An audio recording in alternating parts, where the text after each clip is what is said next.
Está no ar mais um Giro Geral, Web TV, feita pra você.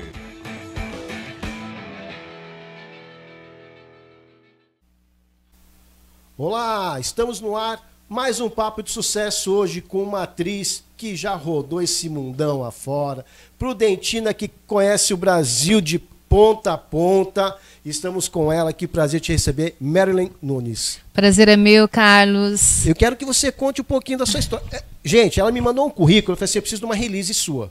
Ela me mandou um currículo extenso de 15 páginas. Como é que eu vou decorar? Isso foi ontem.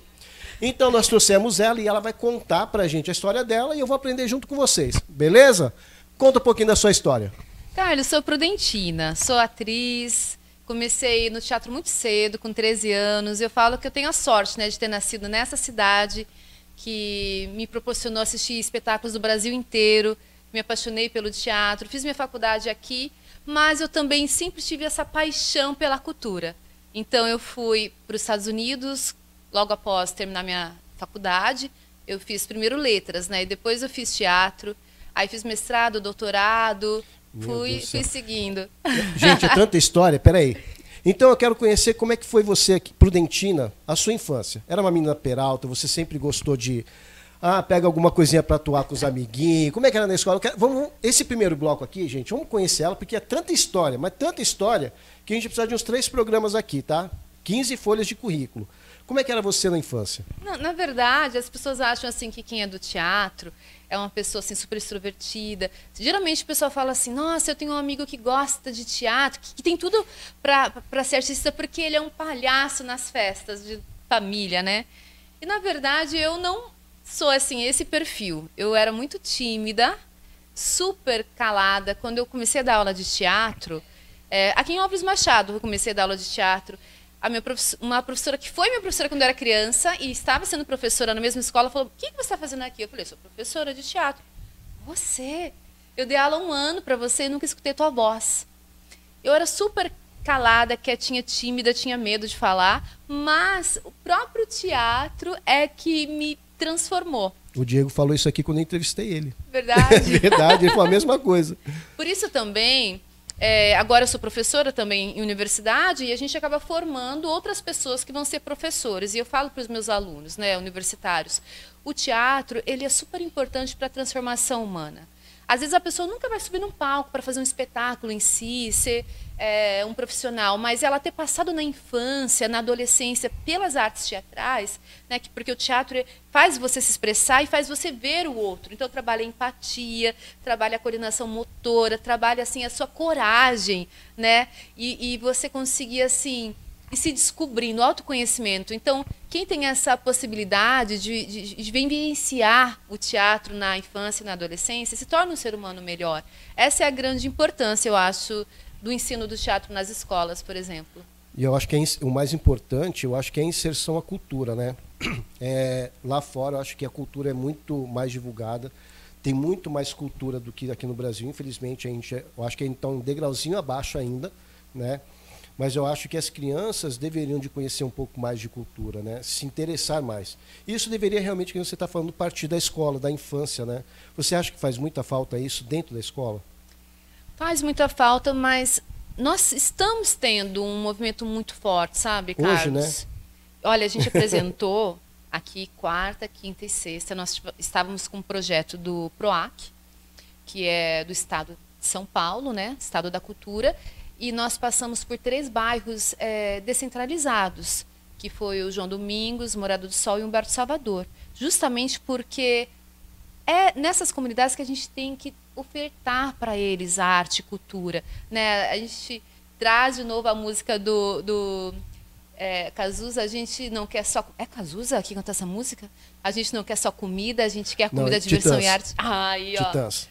Eu tava com Cazuza na minha cabeça, eu não sei porquê, acho que é o exagerado. Eu tava com o exagerado. Exato.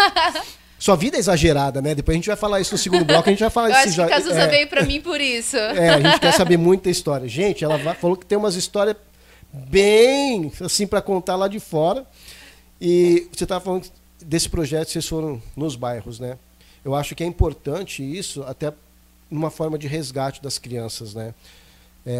Trazer essas crianças, fazer uma inclusão social e artística com essas crianças. Tirar um pouco da rua e oferecer algo melhor para elas, né? É parte da formação, na verdade, né? Porque não é porque estão nos bairros assim descentralizados que, digamos assim, que elas estejam indo por um caminho ruim. Tem gente boa e gente ruim em qualquer lugar, em qualquer classe social. Isso é... Mas a gente tem que ali, no cotidiano dessas pessoas, nos seus próprios bairros, né, ofertar algumas coisas, né, culturais, porque nem todas conseguem ir lá no Sesc, aqui no Matarazzo, né, quer dizer, sair do seu bairro para poder se deslocar assim. Então, estando ali do lado, né, e elas vão vendo que aquilo faz parte do universo delas, né? Acho que inserir a arte no cotidiano é uma coisa muito bacana, porque você não vê assim, nossa, o que é isso? Você fala, não, eu reconheço, né, convivi com isso desde criança, já assisti muita coisa. E foi muito bacana porque a gente apresentou ali para crianças que eu acho que viram teatro pela primeira vez, eles ficavam assim encantados. Aí eu tenho que falar da minha própria experiência, porque a primeira vez que eu fui num teatro, eu tinha uns 5 anos, foi no Teatro Municipal, que eu amo aquele teatro, está fechado já há alguns anos. E eu assisti o Teatro de Oz, o Mágico de Oz, no teatro, o Mágico de Oz. E eu acho que foi com uma turma assim que hoje já está assim pelos 60 anos de idade, eles eram jovens na época. E eu lembro assim dos animais, eu fiquei com uma vontade, cara, de subir naquele palco. Eu olhei aquele palco lá, para mim era mágico, e aquilo me tocou assim a alma, sabe? Às vezes hoje eu penso assim, eu falo, nossa, talvez nem era assim um grande espetáculo, uma grande peça de teatro, mas tem alguma coisa no teatro assim que te seduz, sabe? Eu acho que quando a gente é criança, eu acho que ela seduz mais, porque a gente já tem aquela fantasia de tudo, porque o mundo é uma fantasia, e a gente acha que aquilo é real, né? Porque a gente não tem o discernimento do que é o real e o surreal. Então a gente, caramba, e aquilo ali está acontecendo e eu estou vendo de perto, então as crianças querem tocar, querem estar ali, elas querem participar. Eu acho que isso é o mais bacana, né? É sim. E a gente precisa, né, da imaginação, da fantasia. Eu sou uma pessoa, então, como eu estava falando das viagens, eu gosto de conhecer o desconhecido, eu gosto de me aventurar. O teatro também, a arte, ela proporciona isso, né? Você vê um quadro, uma pintura, uma coisa que foge da tua realidade. Às vezes eu acho a realidade muito entediante, sabe? Eu sou uma pessoa muito normal. É muito normal. E assim, fica vendo os noticiários do que acontece. Não, eu gosto de ver a vida com um prisma mais poético. Então eu gosto de poesia, de literatura, de música, né? Que também é isso, né? A música é a manipulação dos sons, né? Só o som do cotidiano é uma coisa. Você ter esse som, ele transformado, né? Composto, né? Te leva para um outro lugar. E a cultura também é isso, porque quando você vai para fora, para outro país, você começa a repensar, né? Tudo é novo. Que seres humanos são esses? Por que eles andam assim? O que eles falam? O que eles pensam? E você se reconhece um pouco, né? Assim, porque tem muita coisa que a gente acha natural. E quando a gente vê que em outro país é diferente, a gente começa a falar, nossa, mas por que então que eu faço assim? Comigo, né, na minha infância, eu né, fui criada de tal forma. Você que já morou fora também, você deve ter sentido isso, Sente, né? uma diferença muito grande, porque você nasceu numa cultura, você vai para fora, não é que você é obrigado, mas eu me coloquei na obrigação de entender a cultura de onde eu estava, que era o Japão. Então aí você entender o cotidiano, a cultura, você conhecer a história, porque tudo tem um porquê. E não são eles que têm que se adaptar a mim. Eu sou um estrangeiro na terra deles. Embora a maioria das pessoas saem daqui e não pensem dessa forma. Quando você vai embora, quando você morou no Japão, a primeira coisa que me pergunta é dinheiro. E não é dinheiro, gente, é você absorver cultura, conhecimento. Isso é muito mais importante do que o dinheiro. O dinheiro a gente vai lá para fora para buscar. Mas se você só trabalhar e só pensar no dinheiro, você volta para sua terra sem história. E, Carlos, a gente tem exatamente, assim, não exatamente, mas se equipara, né, essa relação desse desenvolvimento intelectual, humano, isso que você está falando, né, dessa imersão numa coisa nova, quando a gente tem contato com a arte. Assistir um espetáculo também é entrar num outro universo, como se fosse um outro país, é entender códigos que são diferentes do cotidiano, né? Entender uma poética de movimento do corpo, da voz, do espaço, que ele está vazio e de repente ali, né, se instaura, né, um espaço imaginário. Você imagina, enquanto público, né, também, coisas diversas que eu sempre falo, né, que cada espectador ele vai criar o seu próprio espetáculo. Porque cada um é um, né? O Saussure, que é o pai da linguística, ele falava que quando você diz corpo, e o corpo é uma representação simbólica de um objeto, né? E a gente tem essa representação em som e também na escrita, né? E ele fala assim que esse som são imagens, é uma imagem. E cada pessoa, quando eu falo copo, vai imaginar um copo diferente. Então imagina isso em relação à poesia, a sentimentos, amor. É tão complexo, é tão subjetivo. Então você se permite, é libertador também. Você assistir um teatro, uma obra de arte, ela não é algo enrijecido, que você tem que entender o que a pessoa quis. É o contrário. Você entra naquela estrutura para você se libertar, para poder criar, para você também ser um criador, né? O espectador, ele está ativo, criando, se esbanjando, né? Na verdade, o espectador, ele está exercitando o poder da mente dele, Exato. né? Galera, a gente vai para o intervalo comercial, é rapidinho, não sai daí, na volta a gente quer saber, muito perrengue lá fora? Eita. Eu gosto de saber as coisas que acontecem, não é só coisa boa não, eu gosto de saber dos perrengues. É rapidinho, a gente já volta, não sai daí. Produza o comercial da sua empresa. Realize os clipes da sua música. Produza lives. Conteúdos infantis. Em Presidente Prudente, Rua Joaquim Nabuco, 1275, Vila Nova. Conheça a produtora Samper Martin. Multicolchões Gazin em Presidente Prudente há 10 anos no mercado. Colchões fabricados com qualidade e alta tecnologia com o selo do Inmetro. Os melhores preços em até 12 vezes no cartão. Entrega no mesmo dia. Loja 1, Avenida Manuel Goulart 428. Loja 2, Avenida Coronel Marcondes 1876. Telefone 3903-0323 e WhatsApp 99704-1939. Wagner Tintas em Presidente Prudente. Há 26 anos ajudando você a descobrir o verdadeiro caminho das cores. Tintas, massas, texturas e complementos de várias marcas de qualidade. Rapidez e eficiência com o atendimento que você merece. Entrega para Prudente e toda a região. Avenida Brasil 2505, próximo ao Parque do Povo. Ligue 3903-1003 e o WhatsApp 99607-1701.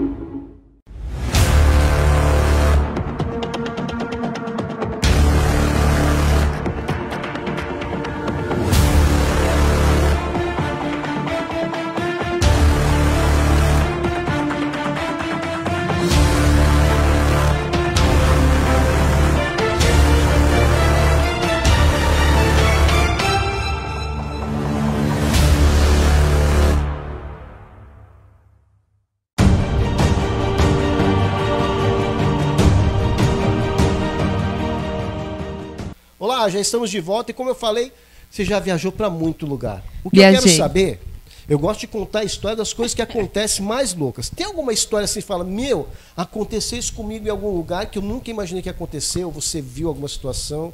Vamos lá, vamos desenrolar umas coisas bem... Umas histórias assim, bem loucas de viagem. O que acontece os perrengues, né? Olha, uma viagem muito louca que eu fiz foi para Bogotá. Na verdade, Vila de Leyva, que é pertinho de Bogotá. O que aconteceu? Eu estava nos Estados Unidos, aí eu vim para o Brasil e eu tinha um curso de teatro que eu queria fazer lá na Vila de Leyva. Eu olhei as passagens e achei uma pela TAM, na época TAM, né, que agora é Latam, saindo daqui para Caracas, que era bem mais barato do que ir para Bogotá. Aí eu pensei o quê? Né? A alma de aventureira. Pô, vai ser mais barato e ainda vou ir para 2 países ao invés de ir para um. Vou nessa, né? Vou nessa viagem. E aí, peguei esse voo aqui de São Paulo até Caracas. Caracas.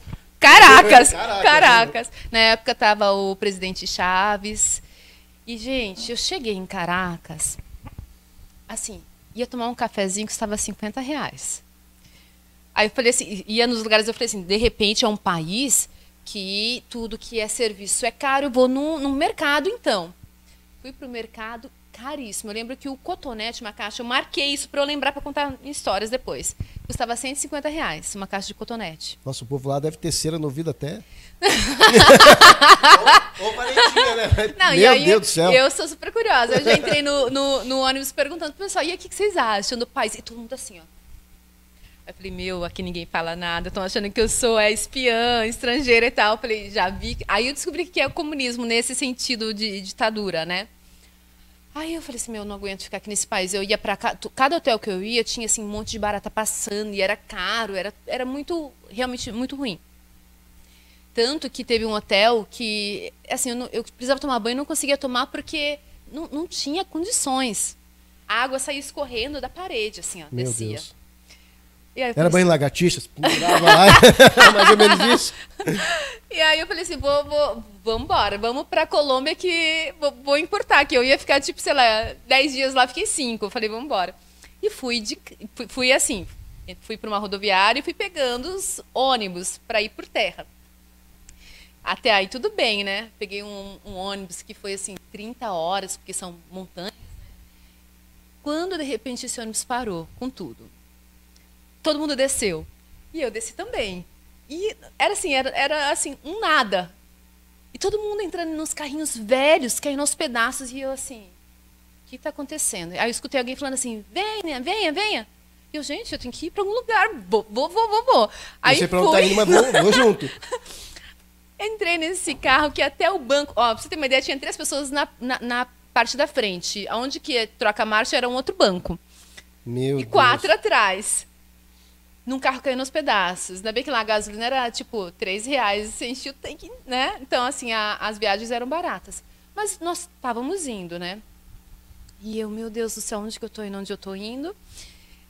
E aí nós passamos por uma fronteira, que aí paramos, né, ali para documentação e depois continuamos. De repente, do nada, já era noite. Eu vi, assim, tava super escuro e um monte de foguinhos, assim, dentro de latas. Parecia um filme de terror.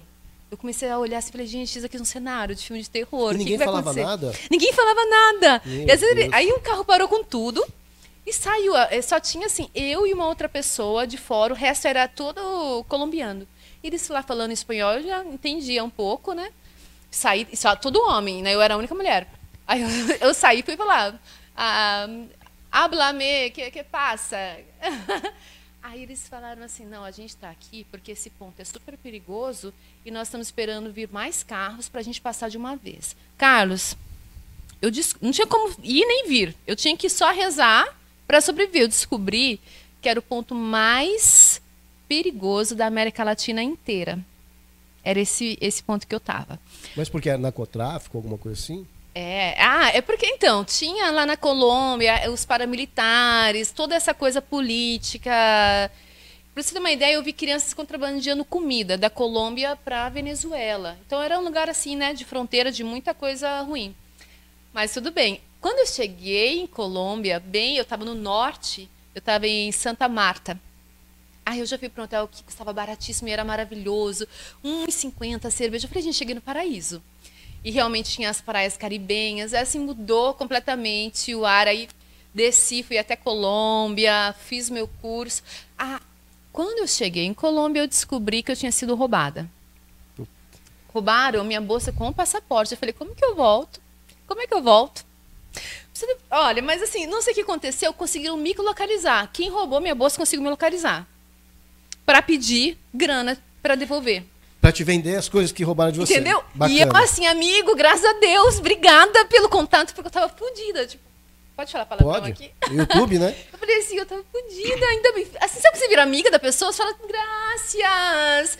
Me pediu 100, já dei 150. Eu falei, pra não correr risco de não me devolverem, né? Não, e eu só dei essa grana porque eu fui num posto policial e o policial falou com a pessoa e falou, não, tá tudo certo, pode dar a grana. O policial intermediou, assim, essa negociação financeira. Bem prático, né? Só que até então eu não sabia que eu ia conseguir recuperar o meu passaporte. Então o que eu fiz? Eu liguei lá na TAM e falei, olha, ferrou, eu tô cancelando o meu voo de volta. E eu iria fazer o quê? Vir por terra. Porque eu estava com o boletim de ocorrência, eu ia vir. Mas ia demorar demais. Depois que eu recuperei meu passaporte, vou contar uma coisa que eu fiz aqui, Vamos lá. Eu gosto de história, Aí eu fiz o curso, estava lá no curso, terminei o curso. todo mundo foi pro aeroporto, eu fui também, né? Lá de Bogotá. Eu falei, quem sabe eu não ache um voo de última hora saindo e vou pro Brasil. Tava caríssimo, era impossível. Eu olhei ali, pensei, falei, gente, eu não vou por terra, não dá, vão ser tipo uma semana no meio da Amazônia, não sei, assim, não dá. Aí, nessas horas, eu tenho orgulho, assim, das minhas coisas, mas é feio, mas eu tenho orgulho porque o tico e teco funciona a 1000 por hora, assim, numa frequência. Eu falei assim, eu vou voltar para Caracas, porque eu tenho meu voo lá. Eles, né, assim, eu vou para lá. 30 horas de voo, que eu tinha ido por cima. Refazendo tudo que você já tinha passado. Não, porque eu tinha ido por cima, para ir pelo norte. Agora eu voltei por baixo, porque eu fiz assim um círculo. Fui por norte, a parte mais perigosa, aí voltei mais sossegada. Pelo menos isso, né? Pelo menos isso. Quando eu chego em Caracas, eu visto a minha cara de pau, vou pro aeroporto, entro na fila do meu voo, que eu cancelei por telefone. Mas não foi você. Não. Quê? Não fui eu. Eu chego lá, olá, estou aqui, minha bagagem, vou embarcar. E a pessoa assim, não, mas aconteceu alguma coisa, porque não que tem você mais. Passa? Né? Que passa? Não, eu falei bem assim, mas que passa? O que está acontecendo? Tipo, porque eu pensei, gente, nunca uma pessoa vai cancelar o próprio voo e vai no voo. Então, assim, ela olhou, me pediu desculpas, me colocou num hotel 5 estrelas, pago pela TAM. Eu falei, ai, fazer o quê? Eu vou amanhã então, já que hoje, né, aconteceu isso. Ela falou, que pena. Overbooked, a gente vai te colocar num outro voo amanhã. Eu falei, ai, que pena. Só que aí eu fui para esse hotel, comi um salmão, comi coisas gostosas, dormi. No dia seguinte, estava de frente para a praia. Eu falei, eu vou à praia, né? Tô aqui em Caracas, que antes eu estava num hotel fuleiro lá no centro, agora eu tô aqui de frente para o mar, vou para a praia. Foi assim, eu atravessar um hotel gigante, foi atravessar a avenida, tinha uma avenida larga. Eu mal coloquei o segundo pé, já chegou uma moto me assaltando. Putz, você tem uma sorte, hein? Aí sorte não, lá todo Meu mundo Deus naquela do céu. época. Aí o que eu fiz? Ainda bem que a pessoa acho que não estava com arma, senão eu tinha morrido, Carlos. Eu corri de volta e entrei para dentro do hotel e fiquei. Mas aí consegui pegar o voo no dia seguinte e voltei para o Brasil. Tem uns perrengues na vida que a gente guarda isso, conta e as pessoas às vezes nem acreditam, né? Tem mais perrengue? Ai, tem muitos perrengues. Não, mas a gente já... Meu Deus, passa muito rápido, né? Já tá acabando o segundo bloco já. Essa história foi longa, mas valeu a pena. Mas a gente gosta de conversar, a gente gosta de história. A gente vai para outro intervalo comercial. Na volta, a gente vai falar um pouquinho do seu trabalho, das suas viagens que você fez lá para fora. Você foi para a Índia, Estados Unidos. Meu, já rodou bastante, né? Não tem os 3 passaportes? Eu sou rodada, também não é não, assim. Eu falei, você rodou bastante. Falei, você é rodada, não. Gente, a gente vai para o intervalo comercial. Não vai para o intervalo comercial e já volta, tá? Rapidinho.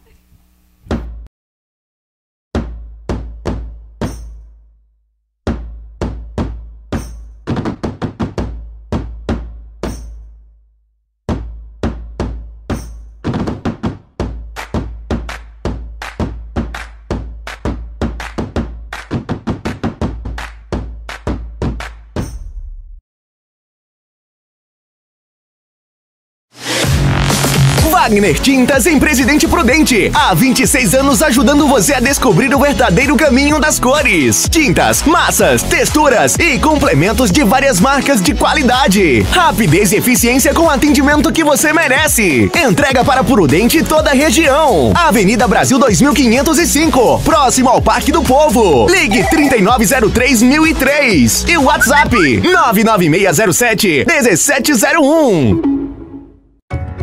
Multicolchões Gazinha em Presidente Prudente há 10 anos no mercado. Colchões fabricados com qualidade e alta tecnologia com selo do Inmetro. Os melhores preços em até 12 vezes no cartão. Entrega no mesmo dia. Loja 1, Avenida Manuel Goulart 428. Loja 2, Avenida Coronel Marcondes 1876. Telefone 3903-0323 e WhatsApp 99704-1939.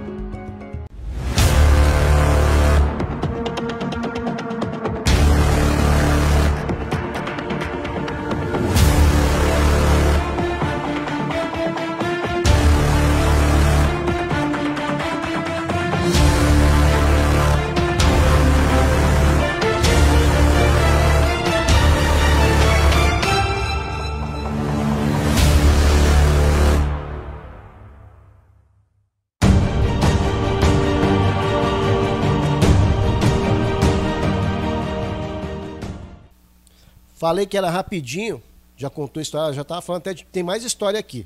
Mas a gente trouxe ela aqui para falar também do trabalho dela, né? Eu queria que você falasse um pouquinho do seu trabalho, que você desenvolve, se já foi para fora. Né? Então, quando eu falei, já rodou bastante, foi rodada, eu falei, não, rodou bastante, que já viajou bastante. Fala um pouquinho do seu trabalho dentro e fora do Brasil.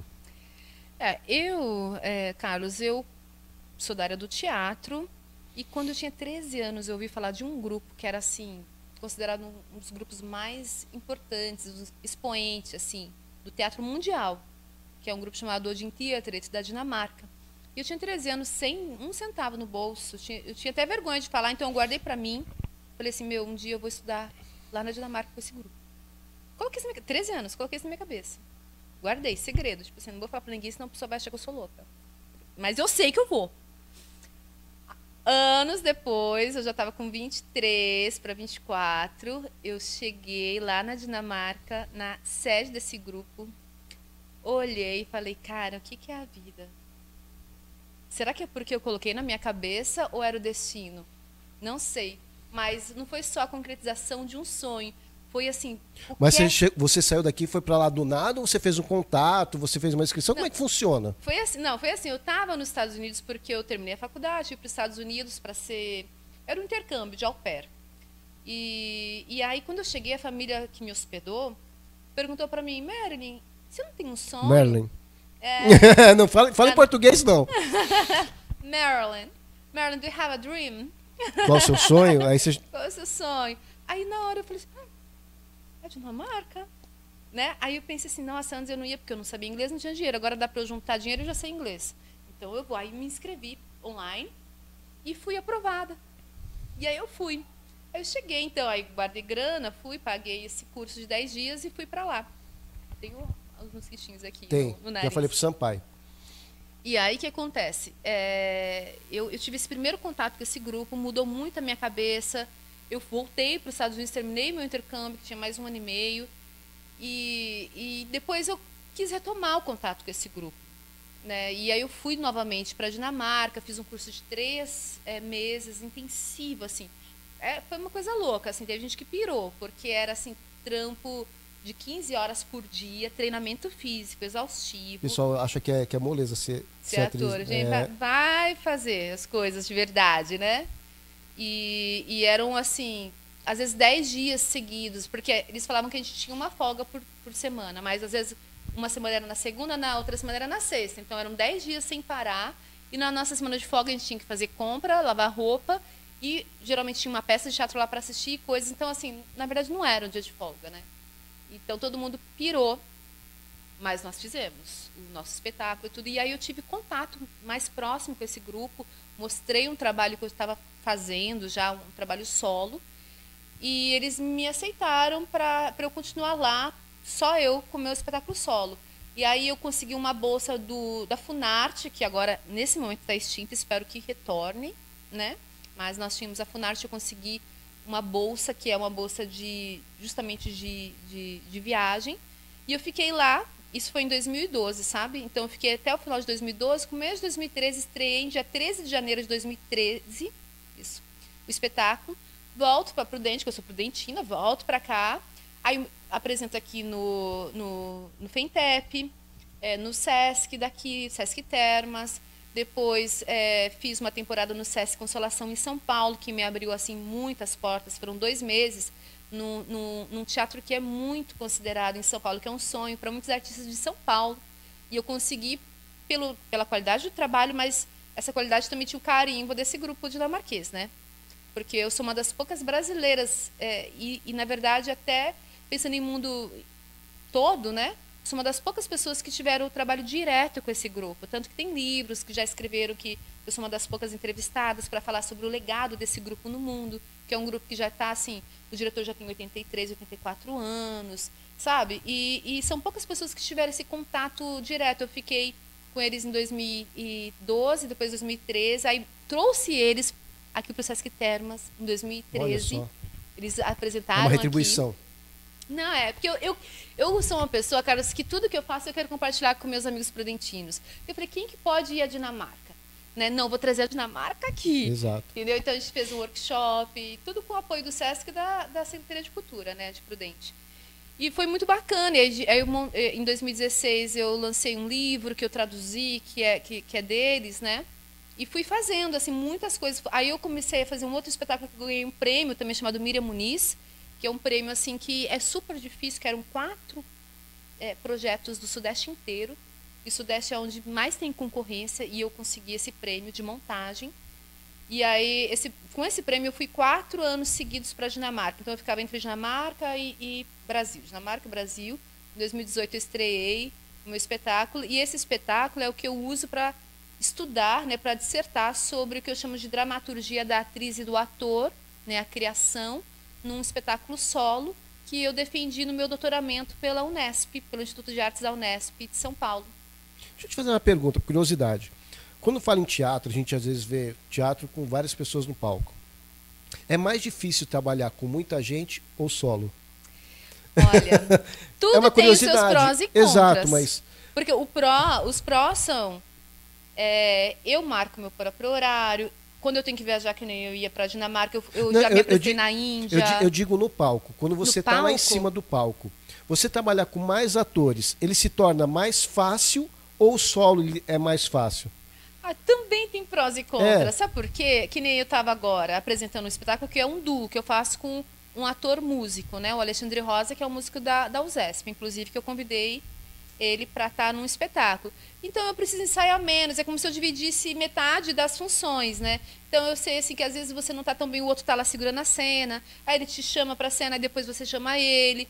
Mas, ao mesmo tempo, tem coisas porque eu sou muito criteriosa. Tem coisas que eu falo, poxa, a pessoa errou ali. E assim, aí termina, eu falo, pô, você errou. Aí no dia seguinte a pessoa erra de novo. Eu falo, caracas, como é que você controla o outro, né? Não tem como, você tem que trabalhar ali com as... E assim, as coisas boas também, tem coisa que ele faz maravilhosamente e eu erro. Ele também fala, pô, Mary, você errou. Ai, meu Deus, eu errei. Porque assim, os erros, na verdade, Carlos, não são erros, né? São acontecimentos, né? Só que a gente está improvisando em tempo real. Tem que lidar com aquilo. E às vezes o ritmo, para quem está em cena, parece um erro. Para o público, não. Mas para mim, eu falo, poxa, ele foi mais rápido do que precisava. E eu me embananei aqui. Então, assim, você fica dependendo do outro, só que ao mesmo tempo, para mim, é mais fácil. Eu pesa menos, né? Porque eu sei que tem outra pessoa comigo. Agora eu vou fazer um outro espetáculo, que é o Pesadelo da Borboleta, que é um solo. Eu já fico assim, meu Deus do céu. As borboletas voando aqui dentro. Porque sou só eu em cena. Errou, o negócio deu errado, não tem ninguém que vai te salvar. Ao mesmo tempo, quando é uma nave, você vai sozinha também assim, não tem ninguém que também vai te bloquear. Você vai. Então tem essa vantagem. Você está em cena, você controla o ritmo. É como, para falar assim, dar um exemplo, é como você cantar com uma orquestra, né, ou com uma banda, um grupo que você não pode improvisar porque eles marcaram, e quando você está com o teu violão, que se você quiser, você aumenta o ritmo, diminui, você tem essa licença poética. É mais ou menos isso. E se você erra, você consegue consertar e ninguém percebeu, né? Ao mesmo tempo, é claro que com a banda, a vantagem é que às vezes você erra e a banda segura para você. Enquanto você sozinho errou, o pessoal também percebe, né? Então tem isso. Você se apresentou, você falou agora que você se apresentou 3 dias aqui. Queria que você falasse um pouquinho dos seus projetos que você tem aí, se tem alguma coisa mais à frente, algo novo. Eu tenho atualmente no repertório do meu grupo, que chama Oposto Teatro Laboratório, alguns espetáculos. Eu tenho o Estrelas, que é o meu primeiro espetáculo solo que eu fiz com a direção da Julia Valle, que é essa atriz do Odin Theatre, da Dinamarca. E é um espetáculo que eu já rodei com ele em muitos lugares, apresentei em vários festivais da Índia, festivais enormes, importantes, que tinha assim 2.500 pessoas assistindo. Uma coisa que não é muito comum aqui no Brasil, principalmente espetáculo solo. E você tá sozinho e vê assim 2.200 pessoas paradas olhando para você. Foi incrível assim. E não foi uma vez ou duas, eu fui vários anos. E aí eu apresentei no México esse espetáculo, apresentei na Dinamarca, eu apresento ele em inglês. Então eu consigo rodar bastante com ele. Eu tenho o Pesadelo da Borboleta, que é o meu segundo solo, que é um espetáculo autoral, é um texto que eu misturo minha biografia com poesia do Mia Couto, do Graciliano Ramos, do Matheus Acaro, que é um cara super bacana e é contemporâneo, tem 30 e pouquinhos anos. E então eu misturo tudo, assim, a gente trabalhou de um modo muito sensorial o espetáculo. A gente vai apresentar aqui em Prudente, em agosto. E aí aí esse espetáculo eu fiz agora, que é para o público infantil, porque quando eu fui para a Índia, eu fiquei fascinada com as cores e com a linguagem do corpo indiano, né, do teatro indiano. Então, eu falei assim, eu tenho que montar um espetáculo infantil. E aí eu montei Shakuntala, que é com esse outro ator, músico, com um espetáculo que tem então a música ao vivo, a gente fez composições inéditas, a gente traz muito do cenário figurino que a gente trouxe lá da Índia, né? Então foi muito bacana. E eu quero fazer, tem outros projetos também, outras coisas, mas eu quero contar para você, Carlos, eu quero montar um espetáculo novo. Então, peraí. A gente vai para um outro intervalo comercial, tá aqui a câmera. O meu diretor sempre me quebra. 3 câmeras aqui, às vezes eu não sei para onde olho, tá aqui agora. A gente vai para outro intervalo comercial rapidinho, na volta ela vai contar isso pra gente. Não sai daí, hein? Fica aí. Produza o comercial da sua empresa. Realize os clipes da sua música. Produza lives. Conteúdos infantis. Em Presidente Prudente, Rua Joaquim Nabuco, 1275, Vila Nova. Conheça a produtora Samper Martin. Multicolchões Gazinha em Presidente Prudente há 10 anos no mercado. Colchões fabricados com qualidade e alta tecnologia com o selo do Inmetro. Os melhores preços em até 12 vezes no cartão. Entrega no mesmo dia. Loja 1, Avenida Manuel Goulart 428. Loja 2, Avenida Coronel Marcondes 1876. Telefone 3903-0323 e WhatsApp 99704-1939. Wagner Tintas em Presidente Prudente. Há 26 anos ajudando você a descobrir o verdadeiro caminho das cores. Tintas, massas, texturas e complementos de várias marcas de qualidade. Rapidez e eficiência com o atendimento que você merece. Entrega para Prudente e toda a região. Avenida Brasil 2505, próximo ao Parque do Povo. Ligue 3903-1003 e o WhatsApp 99607-1701.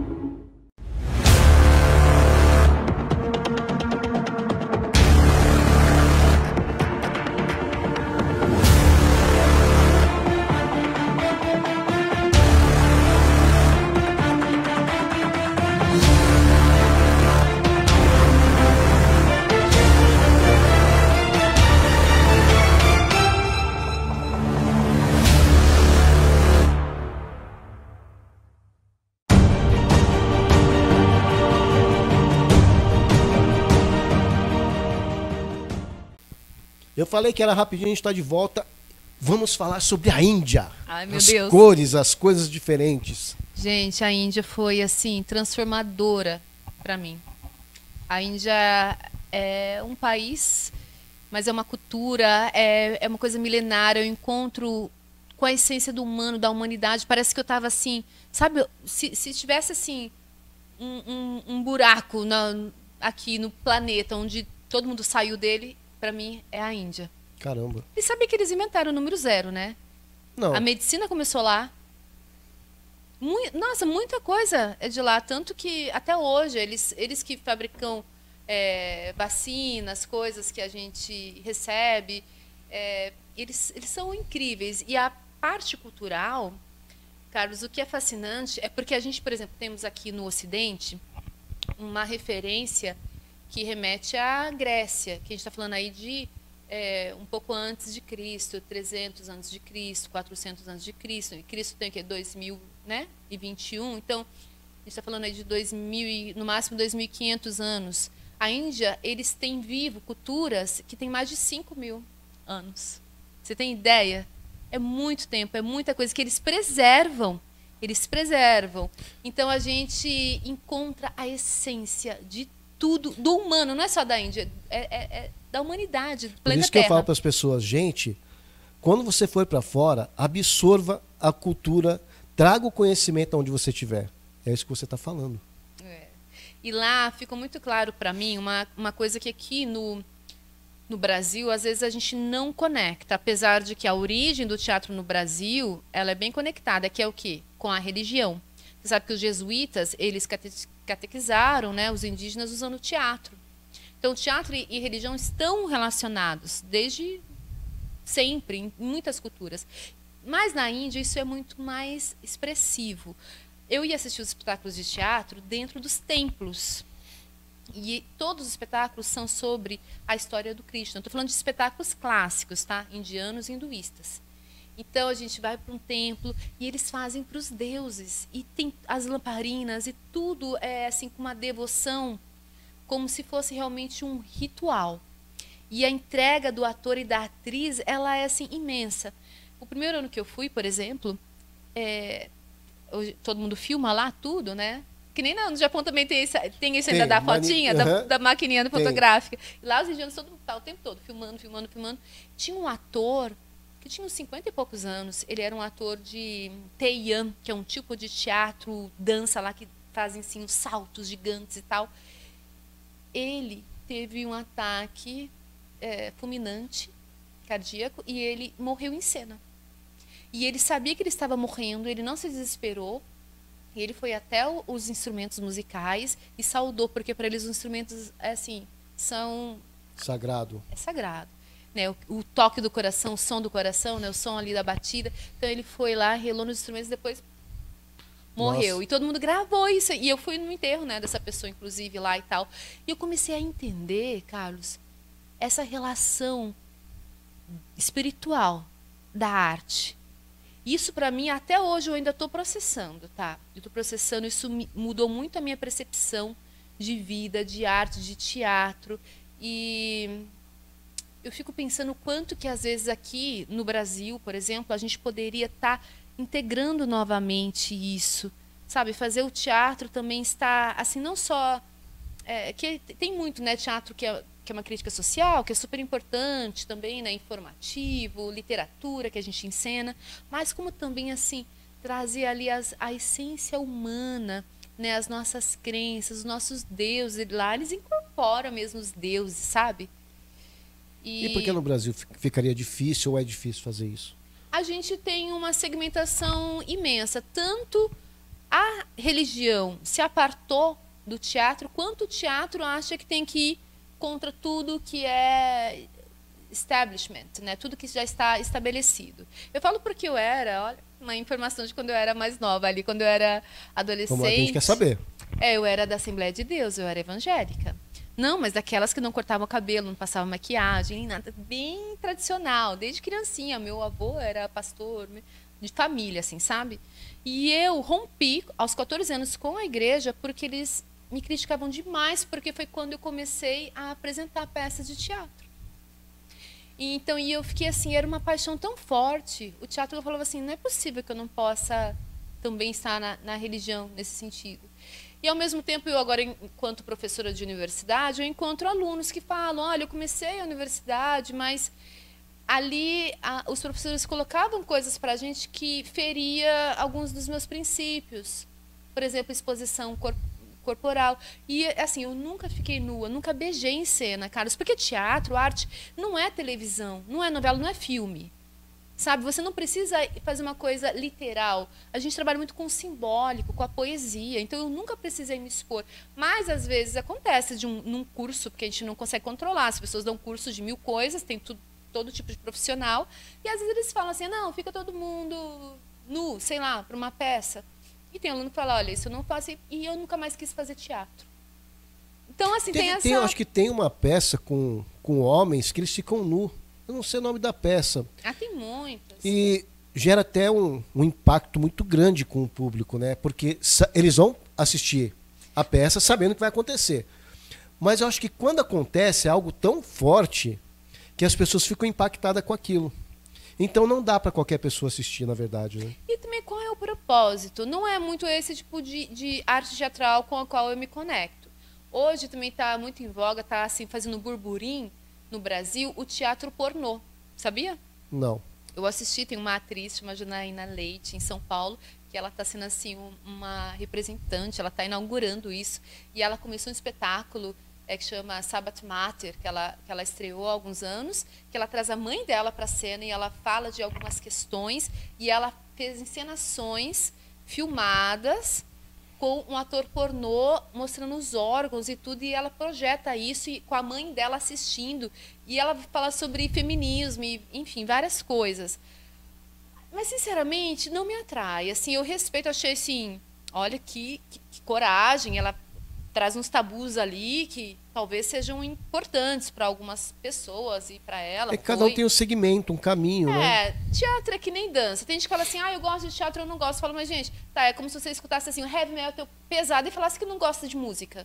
Às vezes você gosta de uma MPB, né? Às vezes você gosta de um chorinho, de um sertanejo, né? As violas caipiras. Então, assim, às vezes... E tem gente da viola caipira que não gosta de heavy metal, né? De rock and roll, enfim. É coisa pessoal, né? Então a arte, ela é isso, ela é muito diversa. Não dá pra você falar assim, gosta ou não gosta. Você não gosta de uma coisa que você experienciou, né? Então, assim, eu particularmente estou atualmente interessada nisso, que a Índia me trouxe. Essa relação com o divino, com o espiritual, com o transcendental. Não sei ainda, Carlos, o quanto a gente consegue compartilhar isso com o público, né? Porque também tem gente que não quer também. É um mundo muito particular, né, isso. Na Índia, as pessoas já vão dispostas, já conhecem aquela religião, já sabem os deuses que tem e tal. Aqui no Brasil, nós somos um país muito diverso. Então, trazer, por exemplo, os deuses do candomblé para a cena já seria, assim, né? Uma loucura, escândalo, né? Ou, sei lá, falar sobre... a incorporação de uma mesa branca, né, do kardecismo. Ou seja, a gente tem uma pluralidade de religiões que talvez também não permita esse diálogo, né? Mas eu acho que tratar a poética de estar vivo, a essência da vida, o olhar para o outro com empatia, com carinho, trabalhar esse lugar gostoso também, né, de a gente se desenvolver enquanto seres humanos, para mim, eu acho que faz sentido também, sabe? Meu diretor, a gente está acabando aqui, mas vou estender só um pouquinho, tá? Você quer fazer alguma pergunta para ela? Não quer fazer nada? Pois meu diretor também vai te falar, não quer fazer nenhuma pergunta. Eu queria que você falasse rapidinho dessa peça que você falou, Shakuman? Shakuntala. Fala um pouquinho dessa peça pra gente. A gente fez esse espetáculo, foi o Alexandre, que é um músico da orquestra, e eu. Nós fomos para a Índia, eu fiquei assim, gente, tudo aqui é muito colorido. Lá eles trabalham muito com os mudras. Mudras são, assim, formas que a gente faz com as mãos. E vem também de religião, de dança, e é utilizado no teatro. Então, por exemplo, esse daqui é o Pataka.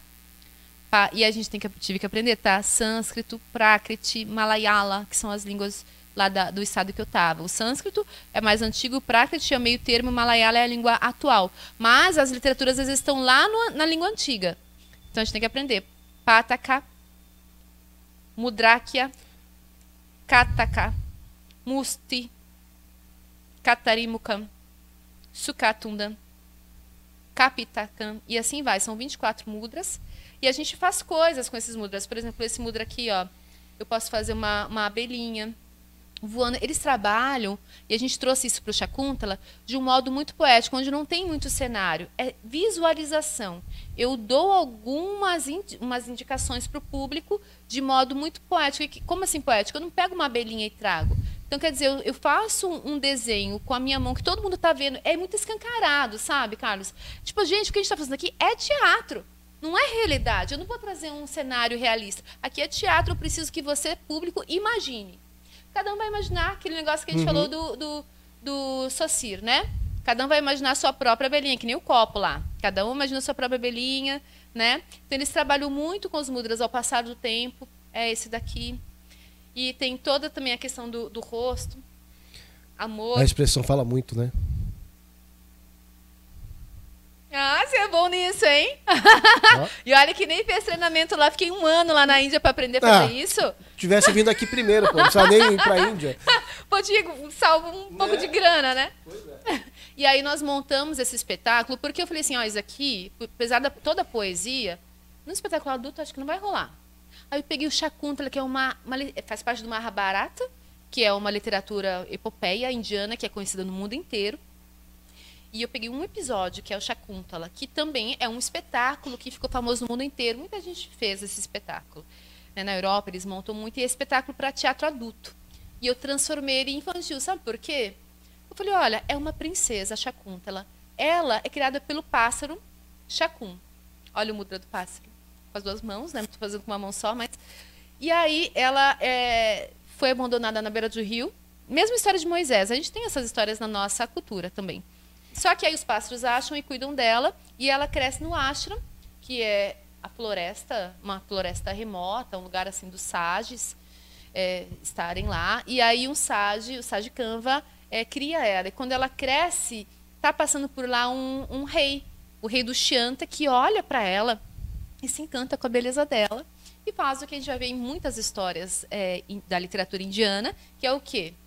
É o cara que se apaixona por uma menina novinha, fala, casa comigo, que, né, eu tô aqui e tal. Então eles transam, óbvio.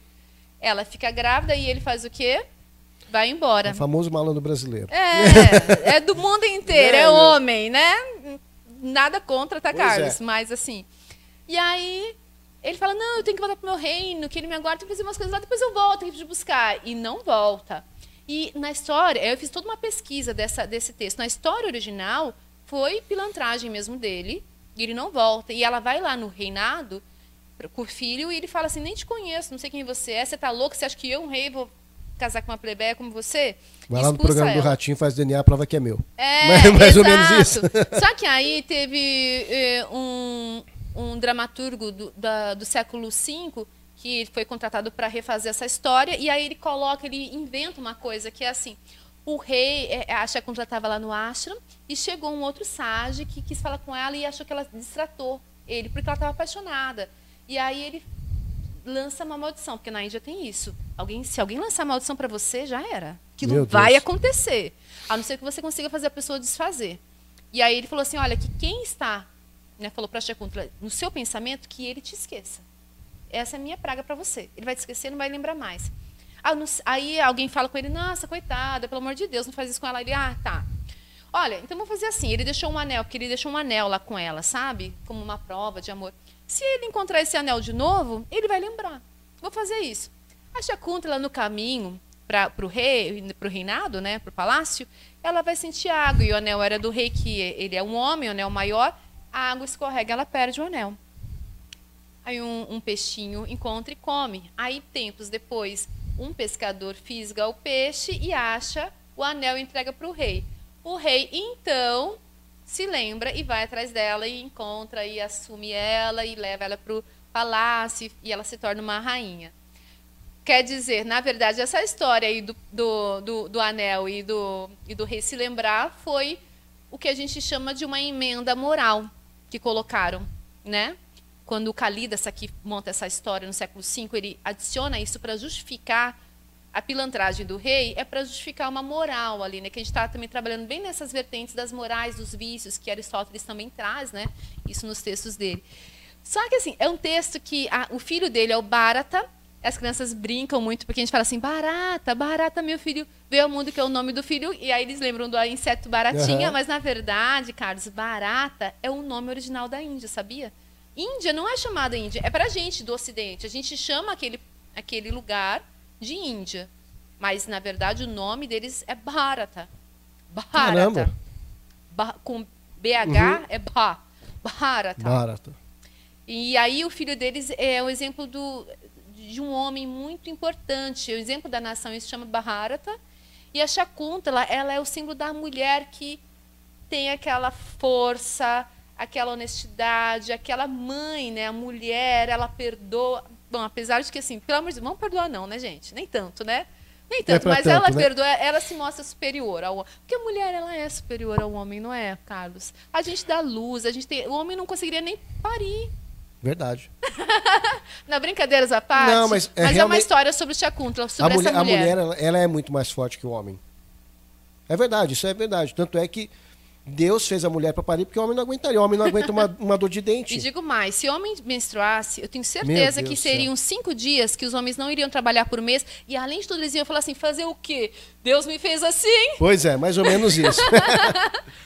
Marilyn, foi um prazer ter você aqui. Pois já acabou até estourando o tempo ali.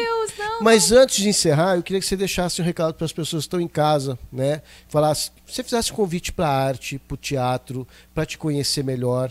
Queria que você deixasse um recado para as pessoas. Olha, Se vocês puderem seguir a Cadê, gente... cadê a câmera dela? Aqui, ó. Aqui. É essa? Aqui, ó. É essa? Aqui, ó. A gente é do oposto, teatro laboratório. A gente faz um teatro sério de pesquisa. Vocês podem seguir a gente. Ou a mim mesma, Marilyn Nunes, nas redes sociais por aí. Mas eu estendo também o pedido a todo mundo, né? Hoje, a Prudente, gente, tem muita arte, muita cultura, muitos grupos bacanas. Então vão aos teatros, se experimentem, porque às vezes você vai em um, você fala assim, pô, esse grupo não é muito a minha linguagem, mas você vai em outro, diferente. Aí você fala, poxa, esse é da comédia, esse é do humor, esse é do drama, esse é do infantil, do adulto, tem muita coisa, tem dança, tem música. Então, permitam-se a vivenciar coisas novas, a ser tocados, né, e tocadas pelas artes, pela poesia, a ter esse tempo para você, né? A arte, ela é o encontro. A gente não encontra algo no palco. A gente, na verdade, vai ao palco ver coisas que nos trazem para dentro da gente. Aquilo que a gente gosta, que a gente não gosta, revela muito sobre nós mesmos. Então, venham, vamos ter esse encontro, né? Continuar com esse encontro que a gente começou aqui, né? Verdade. Com o Carlos. Adorei, Carlos. Obrigada, viu? Que isso. Muito obrigada por esse convite. Estou muito feliz de estar aqui e compartilhar um pouquinho, né, da minha vivência, da minha experiência. O propósito desse programa é sempre contar histórias, que eu falei para você, e a gente gosta de abrir espaço para as pessoas que trabalham com arte, seja música, teatro, porque eu acho que a gente precisa levar esse tipo de informação para as pessoas, né? Eu acho que a informação que as pessoas têm, às vezes ela é um pouco desvirtuada e precisa de alguém da área para falar realmente o que é. Então, por isso que a gente abre esse espaço para vocês, né, independente da área artística que seja, que é para as pessoas conhecerem a própria pessoa, conhecer o cidadão e conhecer o artista. Eu acho que isso é o mais importante que a gente faz aqui. Ai, olha, vocês estão de parabéns. Obrigado. Eu adorei mesmo. Estar aqui com vocês é um dia que vai ficar na minha memória, um dia muito Você especial. vai voltar mais vezes aqui. Eba! Gente, cadê? Põe aqui na minha câmera aqui, ó. Eu quero me ver aqui. Aí. Gente, a gente chegou a mais um fim de um Papo de Sucesso. Hoje com essa atriz maravilhosa, Marilyn, que ela gosta que fale em inglês, ela não gosta que fale em português, não. Então, obrigado pela sua companhia. E no próximo programa vamos ter um pouquinho de história de um fotógrafo e também ele canta ópera, canta de tudo, que é o Bruno Antonuaggi. Não sai daí, fica ligado no Papo de Sucesso. Um beijo e até o próximo programa. Fui!